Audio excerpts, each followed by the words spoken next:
Hello, today I am going to discuss about Nevus sebaceous, which is also known as sebaceous nevus syndrome.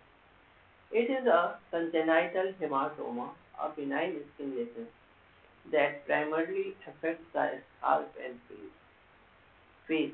It involves an overgrowth of sebaceous glands, hair follicles, and other skin structures. It is typically present at birth and evolves over time. Nevus sebaceous was first described by Joseph Jadam, a German dermatologist, in 1895. Prevalence of nevus sebaceous is about 0.3% in newborns.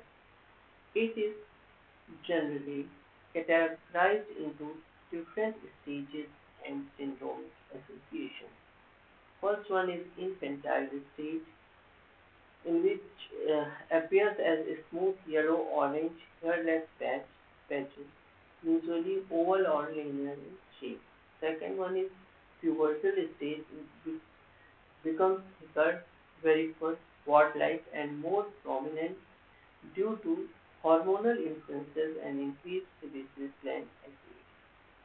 And third one is adult stage, in which develop benign tumors such as trichoblastoma or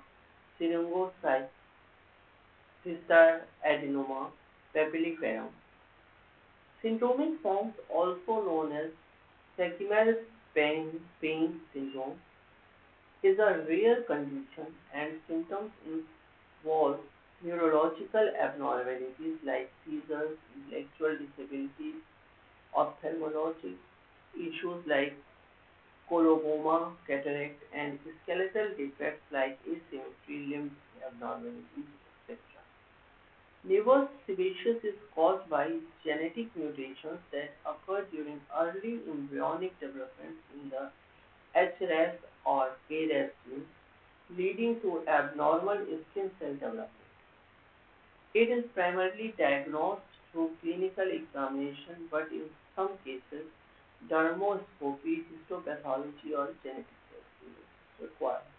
Treatment for nevus sebaceous depends on factors like age, cosmetic concern, vision changes, and risk of malignancy.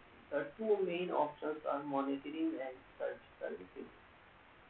This is all about sebaceous nevus syndrome. For more video, watch my channel. Please like, share, and subscribe the video. Thank you.